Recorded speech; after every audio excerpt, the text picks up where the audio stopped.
The snow came sideways that January morning in 1873, and Emmett Calloway stood in the doorway of his soddy on the Kansas plain watching Helena Brock's barn like a man watching a ship sail the wrong direction toward rocks. 14 months he'd been on this stretch of land northeast of Helena, long enough to know what a north wind out of the Dakota Territories could do to green lumber and wet firewood. And yet there was Helena, the Bohemian widow from 2 claims east, building herself a wall of straw bales around the outside of her barn like she was tucking a child into bed. Some people, he thought, brought their foolishness with them all the way from the old country.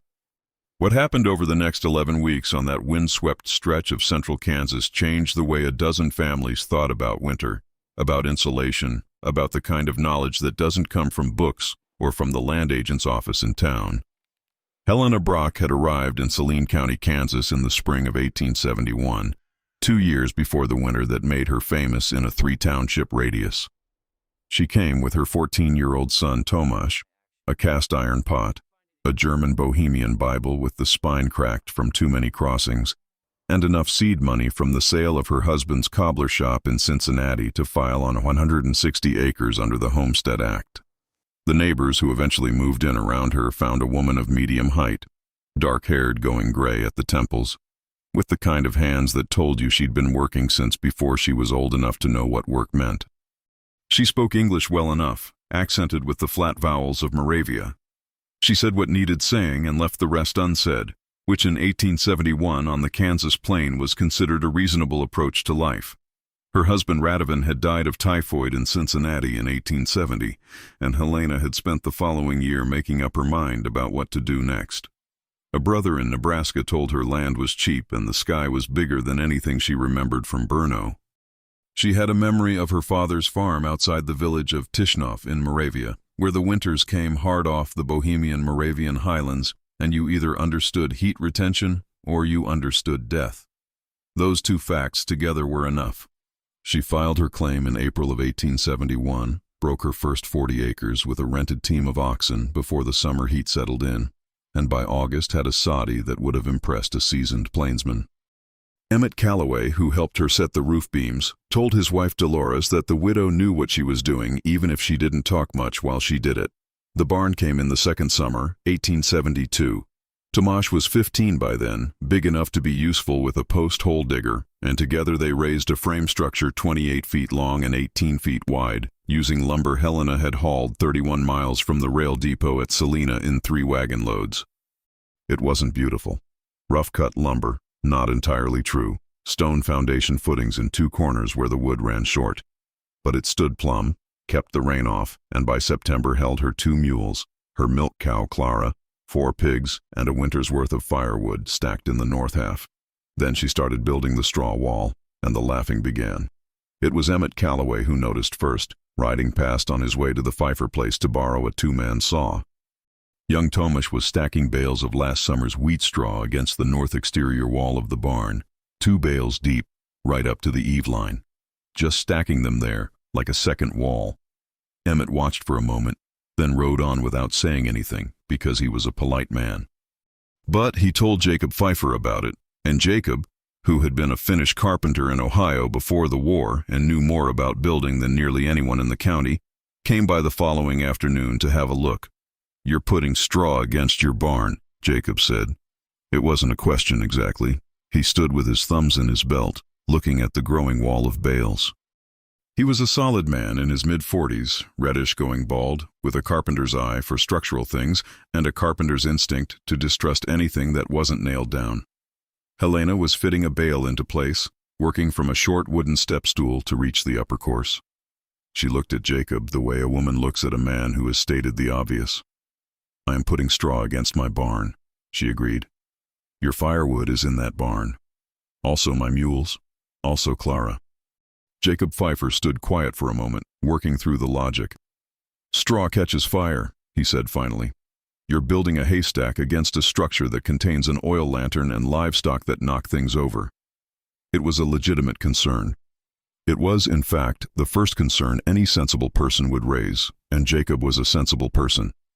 Straw fires on the plains were not uncommon and were not small. Helena nodded at his point the way she nodded at most points. acknowledging that she'd heard it without necessarily agreeing with it. "I keep the lantern hung from the center beam," she said. "The straw does not touch the inside, and I leave a gap at the south end, where the door is." Jacob Pfeiffer went home and told his wife Marta and his boy Friedrich that the Brocke widow was going to burn her barn down.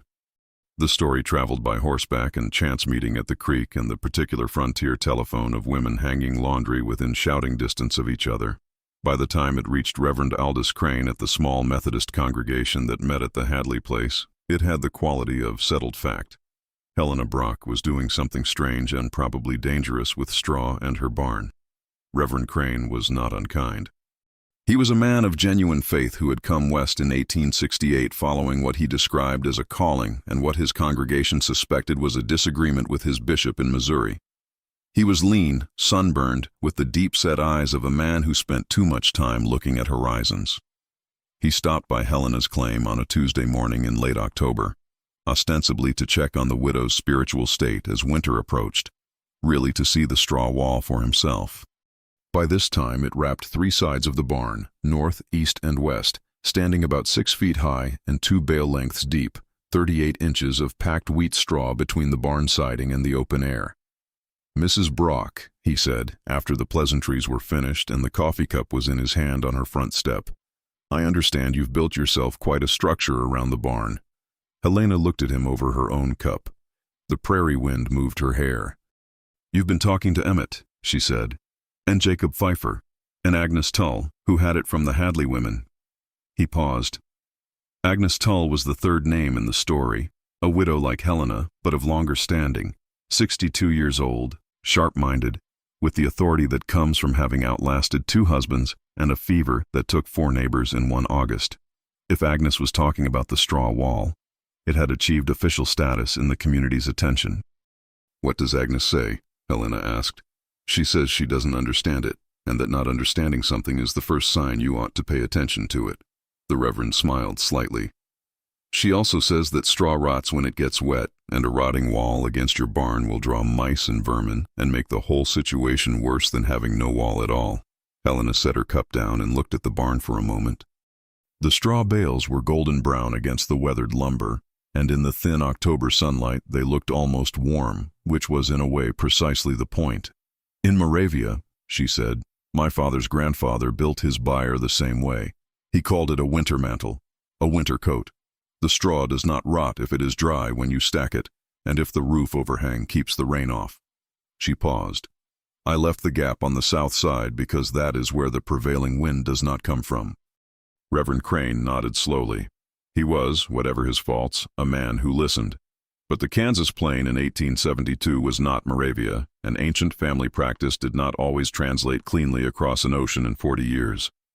He left without saying anything dismissive, which Helena appreciated, but also without being convinced, which she had expected. The 4th skeptic arrived uninvited on a Friday afternoon in early November. His name was Dalton Mercer, and he held a claim 9 miles south near the Smoky Hill River. He was a former corporal in the Union Army's 7th Kansas Cavalry, broad-shouldered, gray-bearded, with the direct manner of a man who had made fast decisions in bad conditions and considered this a permanent certificate of competence. He'd lost one of his own structures to a prairie fire in 1870, which gave him standing to speak on the subject of flammable materials. He pulled up at Helena's claim on his way back from the Hadleys and looked at the straw wall like a man eyeing a hazard. "That's going to catch," he said to Tomasz, who was mending a fence rail near the barn. "One spark off the Pfeiffer forge, this wind, and you'll have a fire line right to your wall before you can blink." Tomasz was 16, old enough to have heard this argument a few times. The Pfeiffer forge is 1.25 miles east-southeast. The wind comes from the north and northwest. Mercer gave the boy a look that had probably made young cavalrymen uncomfortable during the war. "Wind changes," he said. Helena, overhearing from the doorway, came out and walked Mercer around the south side of the barn. She showed him the 18-inch gap between the straw wall and the barn door, the wet burlap at each exposed straw face, the 2 water buckets at the northwest corner. "I have thought about fire," she said. "My husband thought about fire. His father thought about fire. If thinking about it made it certain, we would have burned down long ago." Mercer didn't laugh, but he rode away without endorsing the structure. and the words he used to describe it at the Hadley supper table that evening. Peculiar, risky, old country superstition followed Helena's straw wall through the winter social season. Here is what Helena Brock understood that her neighbors didn't, or at least understood in a more visceral way.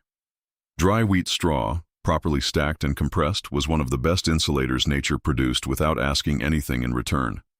She knew this the way a carpenter knows which way wood wants to split, not from a textbook, but from watching and doing, from winters in the Bohemian Moravian highlands where the cold came hard off the mountains, and you either understood heat retention or you understood death. A wall of wheat straw bales 38 inches deep could hold the temperature inside a structure at something close to stable across a 60-degree swing outside. The barn's animals and lumber generated the baseline warmth. The straw wall held it in. But what concerned Helena most was the firewood. Hauling split wood from the creek bottoms was a full day's work for a full cord, and a full cord lasted a hard-pressed Kansas family perhaps 3 weeks in genuine winter. Wood was money, weight, time, and survival compressed into a pile. Wood that got wet burned at a third of its dry efficiency, smoking, smoldering, consuming itself to drive off moisture before it could produce useful heat. Helena's first Kansas winter, 1871-72, had eaten her firewood 40% faster than she'd planned, because a wet October had soaked the bottom courses of her outdoor stack. She'd done that arithmetic standing in a half-cold soddy in February, with Tomash sick and 4 weeks of winter ahead. She didn't intend to do it again. Keep the wood inside the barn, keep the barn stable and dry, keep the straw wall around the barn. The logic was simple, the materials free. Every grain farm produced more straw than it needed. Helena had worked it out. The wall was the application. If you've been watching this channel and you haven't subscribed yet, I'd ask you to consider it now. What we're documenting here, the specific knowledge these settlers carried, the techniques they used, the reasoning behind decisions that looked strange from the outside. This is exactly the kind of frontier wisdom that disappears generation by generation unless someone makes a deliberate effort to hold on to it. Subscribe to help preserve this knowledge and keep these stories alive for everyone who comes after us. November passed cold, but not violently so. December came in with a week of freezes that hit 18 degrees at night and barely climbed above 30 during the short days. The creek northeast of Helena's claim froze over in the second week, and the Calloway family's water barrel, left outside overnight, cracked from the expansion. Emmett told Helena about it when he stopped by to borrow her spare auger. She handed him the auger without mentioning that her own barrel, stored in the northeast corner of the barn behind the straw wall, was still liquid. The real winter arrived on the 14th of January, 1873. It came the way the bad ones always came on the Central Plains, not gradually, but suddenly, a wall of Arctic air that dropped off the Dakota Plains in the night and hit central Kansas before dawn with a wind that knocked the mercury to 14 below Fahrenheit by 7 in the morning and kept pushing. The sky went the color of old pewter. The wind came out of the northwest at something between 30 and 40 miles an hour, steady, with gusts that rattled every window and door in every structure in a 3-county radius. It was the kind of storm that old-timers talked about in warning tones and that newcomers experienced once and never forgot. Emmett Calloway was up at first light trying to reach his woodpile and found 3 feet of snow drifted hard against the north wall of his soddy, burying the lower half of his exterior woodpile in ice-crusted snow. The wood beneath it wasn't frozen through. Snow itself insulates. But it was wet, and cold, wet wood burns like a man's ambitions. Slowly and with more smoke than light. He burned a third more fuel, getting the soddy to 40 degrees than he had any morning the previous week. Jacob Pfeiffer's situation was worse. He had built himself a proper frame house, not a soddy, because he was a carpenter, and carpenters build frame houses on principle. His firewood was stacked under a lean-to on the south side of the house, and the drifting had come from the northwest at an angle that put 18 inches of wet snow directly into the open face of the lean-to. The bottom 2 courses of his firewood stack were soaked through. Jacob spent the morning of January 14th burning green wood and cursing quietly in English and German in alternating sentences. Agnes Tull's cabin was a quarter-mile south of the Calloway claim. She kept it well supplied, but her woodshed had a problem. A small roof leak in the southeast corner that she'd meant to patch in November and hadn't. 3 weeks of freeze-thaw cycles had turned the southeast quarter of her woodpile into something that was technically wood, but burning with all the enthusiasm of wet clay. Dalton Mercer, 9 miles south near the river, lost his barn entirely on the morning of January 15th. Not to fire, to wait. 22 inches of wet, heavy snow had accumulated on a roof he'd built at too shallow a pitch, and the center ridge beam failed at 7 in the morning with a sound his wife described as a cannon shot. Mercer had felt the structure groaning in the night and gotten his animals clear, which was the main thing. But 3 months of carefully split firewood stored in the North Bay went under the roof, and getting it back out in January, temperatures with a northwest wind at 30 miles an hour, was not a morning's project. Helena Brock, on the morning of January 14th, milked Clara, fed the mules, checked the straw wall for drift accumulation, and noted that the temperature inside the barn was holding at 29 degrees Fahrenheit. Outside it was 14 below. The temperature differential across 38 inches of wheat straw was 43 degrees. Her firewood, stacked in the North Bay, was dry. She burned 3/4 of her normal morning allotment to get the soddy to 55 degrees in the normal time without excess smoke. Tomasz came in from the barn at 8 in the morning and poured himself coffee. He was 16 now, quieter than he'd been as a small child, with his father's bohemian cheekbones and his mother's habit of observing before speaking. "Wall is holding," he said. Helena nodded. "I know. Mr. Calloway's woodpile is going to be a problem." "I know that too," Helena said. They didn't go over to help Emmett on the first day because the wind made travel dangerous and because Emmett was a man who needed to establish the extent of his own problem before accepting help. On the second day, when the temperature climbed to 3 below, Helena loaded the small sled with 8 armloads of her dry firewood and sent Tomasz to the Calloway claim. She sent a second load to Agnes Tull. She did this without comment that could be read as "told you so," because she wasn't that kind of woman, and because the frontier had enough ways to humble a person without neighbors piling on. Emmett Calloway helped Tomasz unload the wood. He was a fair man, and fairness meant acknowledging what he was receiving. "Your mother's wood is dry," he said, turning a split piece of cottonwood in his hands. It was the color of clean bone, not the grayish damp of his own stock. "It's been inside the barn," Tomasz said. "I know where it's been," Emmett said. "The straw wall." He looked out at the white plain.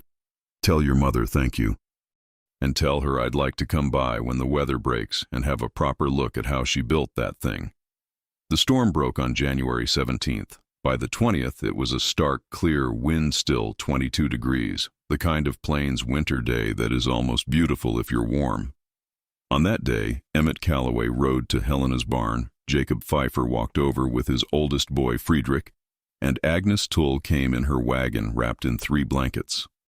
They all stood outside the straw wall the way people stand before a thing they've been disagreeing with when events have settled the argument. Helena walked them around it. She showed them the south end gap, the wet burlap at the straw bases, the water buckets at the northwest corner. Every fire precaution Jacob had worried about. She showed them the 14-inch roof overhang on 3 sides, built from her leftover lumber, that kept rain and snow off the top course. She explained that the bales went cut face in, not stem out, because the cut face shed moisture better. She explained the winter mantle. She spoke plainly, because the thing had worked, and plain speech was all it needed. Jacob Pfeiffer asked about compression, whether the straw settled over time and left cold gaps. Helena had checked the bale faces every 2 weeks through November and December. 2 inches of compression across the full wall height. She'd shimmed the gaps with loose straw. Not a permanent solution, she said, but a winter's solution, and a winter was what she needed. "How warm inside?" Agnes asked. 29 that first morning. Outside was 14 below. Agnes did that arithmetic quickly. 43 degrees of difference. She looked at the wall with the expression of a woman who had outlasted a lot of winters and was recalculating something. "I lost 1/3 of my wood stack," she said. "What was dry I burned at twice the normal rate." Helena said she would share what she had. Agnes accepted this with a Kentucky woman's dignity, taking it fully without making a ceremony of it. Emmett Calloway measured the wall with a cloth tape from his saddlebag, because that was how he processed things. 38.5 inches, he announced. He ran his thumb along a bale face and stood quiet. "I've been thinking about insulation wrong," he said finally. It was an admission that cost him something. I've been thinking it's something you put inside a wall, between the boards, not something you put outside. My father put it outside, Helena said. He said you want the cold to meet the insulation before it meets the wall, not after. Emmett nodded. He spent the following 3 days building his own version around his woodshed, and he told his neighbors about it honestly, including where the idea had come from. If this story is the kind of history you care about, the practical knowledge, the real techniques, the human decisions that made life possible out here, we'd be grateful for your subscription. There are hundreds of these stories, and most of them are in danger of being lost entirely. Hit subscribe and help us keep documenting them. The question of why straw worked so well was something these settlers understood imperfectly but well enough to use, which was the important thing. The principle was the same as a goose-down quilt: dead air, trapped and still, resisting the movement of heat. Dry wheat straw at 38 inches depth was, by that measure, a better insulator than anything the settlers could have bought at any price, and the supply was inexhaustible on any grain farm. It was not new knowledge. Chinese farmers in the northern provinces had stacked sorghum stalks against their earthen walls for centuries. The Norse had packed turf around their longhouses against Scandinavian winters. Helena's Moravian family had carried the practice across 3 generations in the Bohemian highlands. Dry wood at 15% moisture content produced roughly 1/3 more heat per pound than wood at 35%. Helena had calculated that difference the hard way in 1871-72. The straw wall was her answer to not doing it again. She checked her woodpile every few days through February and found it consistent. Cool to the touch, no frost on the split faces, burning with a clean snap when lit. Reverend Crane came by in the first week of February, ostensibly to check on the family after the worst of the January storm. Actually, because he was an honest man, and honest men acknowledge when they've been wrong. He stood at the south end of the barn and looked at the straw wall for a long moment without saying anything. Helena poured him coffee on the front step of the soddy the way she always did, and they talked about the storm and the road conditions and the Hadley family's new baby, born on January 16th at the height of the blizzard with no help beyond what Agnes Tull and Dolores Calloway could provide by lantern light in a soddy that had dropped to 40 degrees before they'd got the fire fully going. "The baby is well?" Helena asked. "Healthy as a colt," Crane said. "Agnes says she's never delivered a sturdier one." He paused. "Agnes also says that if she'd had a straw wall around her woodshed, she'd have had better wood to burn that night." He held the coffee cup in both hands the way cold people hold cups. "She says you were right. That's not a thing Agnes says often or lightly." Helena accepted this without comment. "I owe you an apology, Mrs. Brock," Crane said. "Not for doubting. Doubt is reasonable in novel circumstances. But for speaking my doubt publicly before I'd thought about it properly." He looked out at the plain. The snow was still deep and blue-white in the morning light, and the sky above it was the particular clear cobalt of a plains winter day after a storm.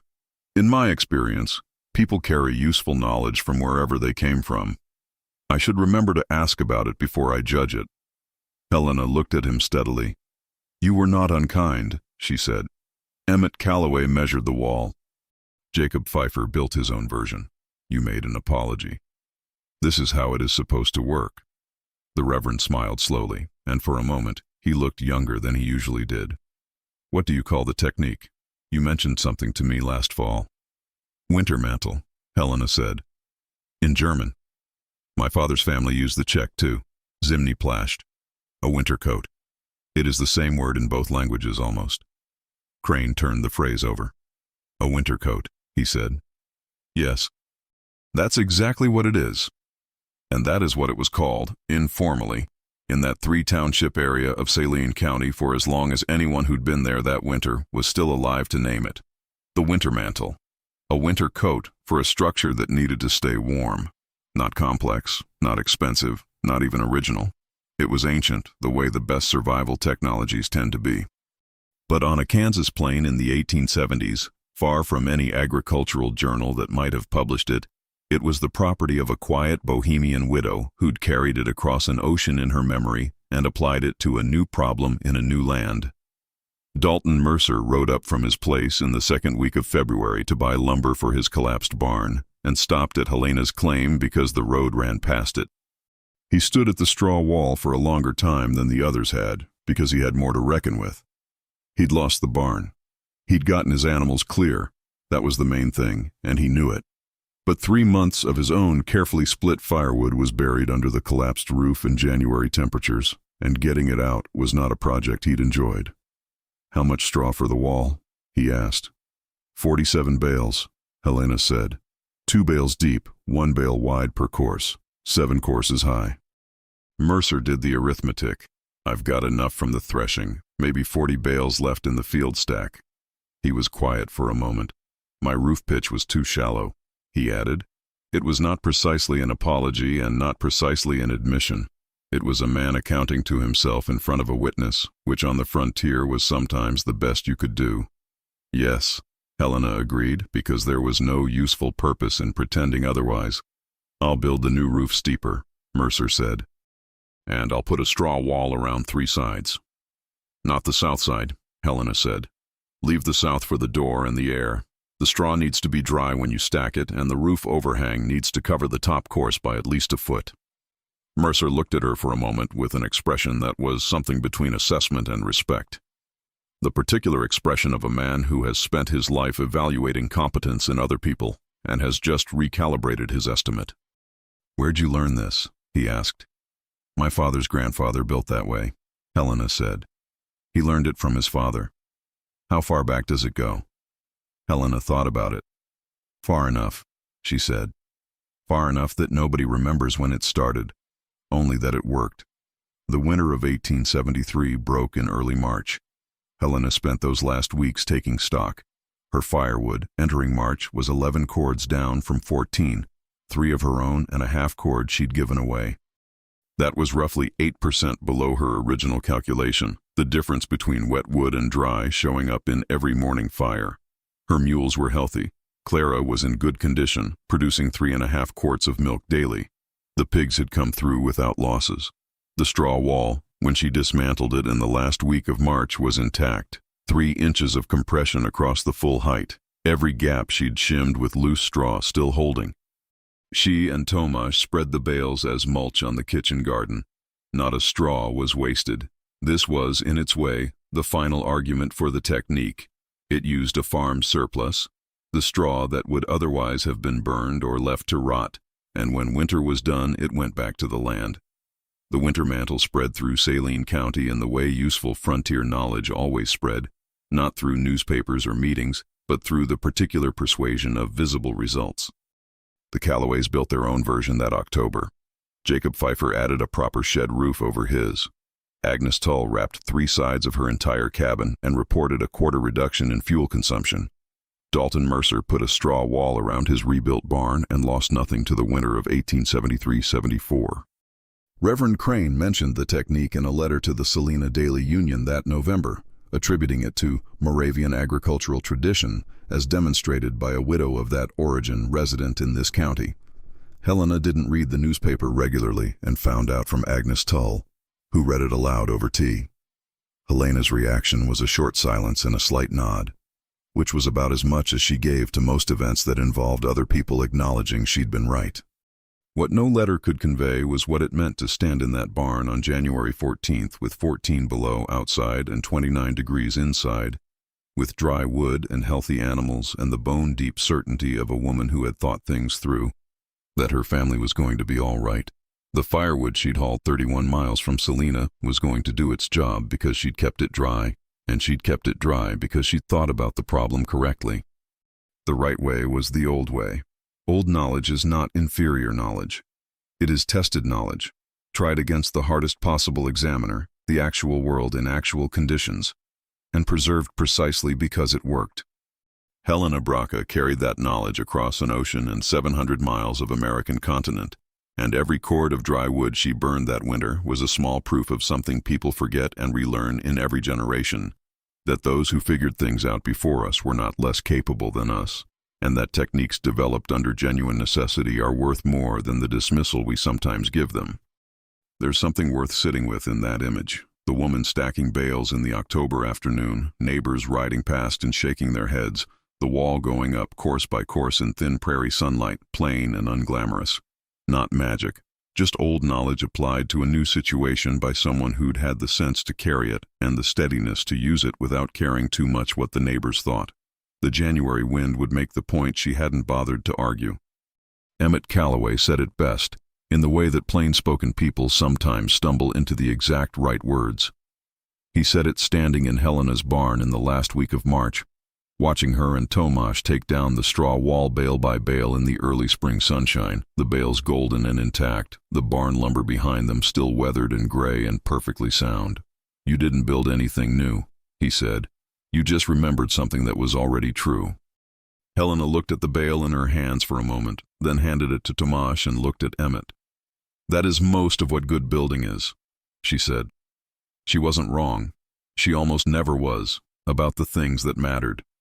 If these stories speak to you, the plain-spoken knowledge, the hard-won techniques, the people who survived because they understood what they were dealing with, we'd be honored to have you along for the next one. Hit the like button if you found this worth your time, and subscribe to keep the record of frontier wisdom alive. These stories are worth preserving, and every subscriber helps ensure they don't disappear. We'll see you in the next one.